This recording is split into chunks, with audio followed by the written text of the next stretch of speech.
ఉంది. నా పేరు రాధిక. ఏజ్ 41. హైదరాబాద్ నుండి. నేను నేను ఇది సెకండ్ లెవెల్ కంప్లీట్ అయింది ఈ రోజుతో, నిన్నటితో సారీ. ఈ రోజు నేను లైట్ గా తీసుకున్నాను ఇప్పటికీ ఆహారం. ఓవరాల్ గా 8.5 kgs తగ్గాను. నేనే షాక్, అందరు చూసిన వాళ్ళందరూ షాక్ అవుతున్నారు, నేనే కాదు. ఫస్ట్ లెవెల్ లో 5 kgs తగ్గాను. బ్రేక్ లో అంటే మధ్యలో ఫస్ట్ లెవెల్ కి సెకండ్ లెవెల్ కి మధ్యలో మంచి ఎక్కువగా తినడం వల్ల ఒక 2 kgs పెరిగాను. మళ్ళీ తర్వాత మళ్ళీ 5 kgs ఏమో మళ్ళీ కవర్ అయిపోయింది అనమాట. తగ్గి తగ్గి ఓవరాల్ గా 8.5 kgs ఇప్పుడు వెయిట్ లాస్ అయ్యాను. ఆ హెల్త్ విషయంగా మాత్రం చాలా అంటే చాలా ఇంప్రూవ్మెంట్ ఉందండి. అంటే ఎన్ని ప్రాబ్లమ్స్ ఉండేయో ఎవ్రీ డే ఏదో ఒకటి ఇష్యూ చెప్పేదాన్ని, ఏదో పెయిన్ అనేదాన్ని, ఏదో ఇబ్బంది పెట్టేదాన్ని ఇంట్లో. అనేవాళ్ళు ఇంకా నువ్వు లైఫ్ అంతా ఇదేనా, నొప్పులతోనే ఇంకా ఇంకేం మాట ఉండదా అనేవాళ్ళు అనమాట. అలాంటిది ఇప్పుడు అసలు పెయిన్స్ అంటే అంటే ఉన్న హ్యాండిల్, మీరు అన్న విషయంగా హ్యాండిల్ చేయడం అన్నారు కదా, చిన్న చిన్న పెయిన్స్ ఉన్నా హ్యాండిల్ చేసుకోగలుగుతున్నా.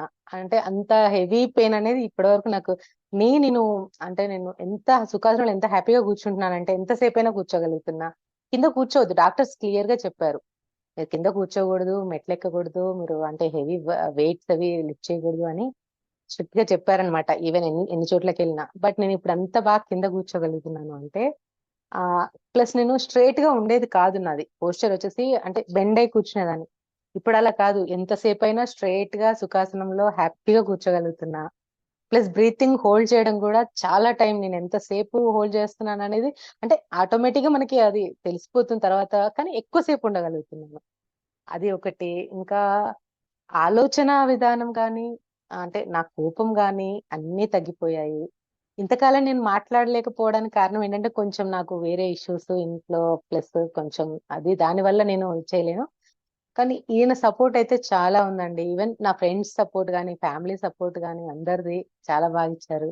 ఎక్కడికైనా వెళ్తే తిన్నావా అని అడగట్లే, తాగావా అని అడుగుతున్నారు. తిన్నావా అన్న మాట కూడా రావట్లేదు. అప్పుడప్పుడు నేను అంటుంటారు, ఏదైనా టేస్ట్ చేయకుండా ఫుడ్ పెడితే టేస్ట్ చేయొచ్చు కదా, మరి అంత స్ట్రిక్ట్ గా చేయాలా, అవసరమా అంట అనేవాళ్ళు అనమాట. చెప్పేదాన్ని, చేస్తే కంప్లీట్ గా చేస్తా, లేదంటే మొత్తం మానేస్తాను. ఇది నేను చేయలేను అంటే ఇంకా పాపం సైలెంట్ అయిపోయేవాళ్ళు. అంటే కొన్ని కొన్ని లిక్విడ్ ఐటమ్స్ అంటే టేస్ట్ చేసి ఇచ్చేవాళ్ళం గానీ, సాలిడ్ ఐటమ్ ఏదన్నా ఉంటే నేను టేస్ట్ చేయకుండానే పెట్టేసేదాన్ని అనమాట. దానికి కూడా ఆయన పాపం సహకరిస్తున్నారు. ఇంకా అది చాలా హ్యాపీగా ఉందండి. ఈ సెకండ్ లెవెల్ చేశాక అంటే ఇంకా చాలా మార్పులొచ్చాయి. అంటే నా ఆలోచనలో గానీ, ఎదుటి వాళ్ళతో మాట్లాడే విధానంలో గానీ, చాలా హడావుడి చేసేదాన్ని స్టార్టింగ్‌లో. చాలా కోపంగా మాట్లాడేదాన్ని, చిరాకు ఎక్కువ పడేదాన్ని. ప్రెజెంట్ ఏదైనా ఉంటే కూల్‌గా చెప్పడం అలవాటయింది. అంటే ఆ కోపం కొంచెం, కొంచెం కాదు చాలా వరకు కోపం తగ్గింది. మా ఇంట్లో అందరికంటే ఎక్కువ కోపం నాకే ఉండేదనమాట. అది చాలా వరకు తగ్గిపోయింది. ప్రశాంతంగా ఉంది. అంటే చాలా ప్రాబ్లమ్స్ ఉన్నా వీటిని అంతగా స్ట్రెస్ తీసుకోవట్లేదు. ఒకప్పుడు బాగా ఆలోచించాను. ఎలా, ఎలా, ఎలా అంటే తర్వాతేంటి? అసలు ఎలా అంటే నెక్స్ట్ రేపేంటి? అనేది ఒక బాగా ఆలోచించేదాన్ని. ఇప్పుడసలు అలాంటి ఆలోచనే ఏం లేదు. చాలా స్మూత్ గా వెళ్తుంది. బట్ నా లైఫ్ లో ఒక గోల్ అనేది ఉంది. అది నాకు ఇంత తొందరగా నెరవేరేది కాదు, అది నాకు తెలుసు. బట్ నేను గట్టిగా సంకల్పం తీసుకున్నాను. అది నా లైఫ్ లో ఎట్టి పరిస్థితుల్లో నేను అచీవ్ చేయాల్సిందే. చేస్తానన్న నమ్మకం 100% ఉంది. నేను తీసుకున్న, నాకు చిన్నప్పటి నుండి ఉన్నది అది. ఈ రోజు వచ్చింది కాదు అది నాకు. చిన్నప్పటి నుండి ఉన్నది. బట్ అది చాలా కారణాలతో లైఫ్ లో చాలా స్ట్రగుల్స్ తో నాకేది ముందుకెళ్ళట్లేదు. వెళ్ళలేకపోయాను.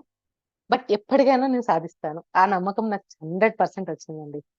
ఇది నా feedback. I'm so happy. Thanks. మీకు మీకు కృతజ్ఞతలు. హ్మ్. మా హస్బెండ్‌కి ప్లస్ బాలా గారికి అందరికీ కృతజ్ఞతలు చెప్పుకుంటానండి నేను. చాలా చాలా థాంక్స్ అండి. Thank you so much. Okay thank you అండి. అండి. ఓకే.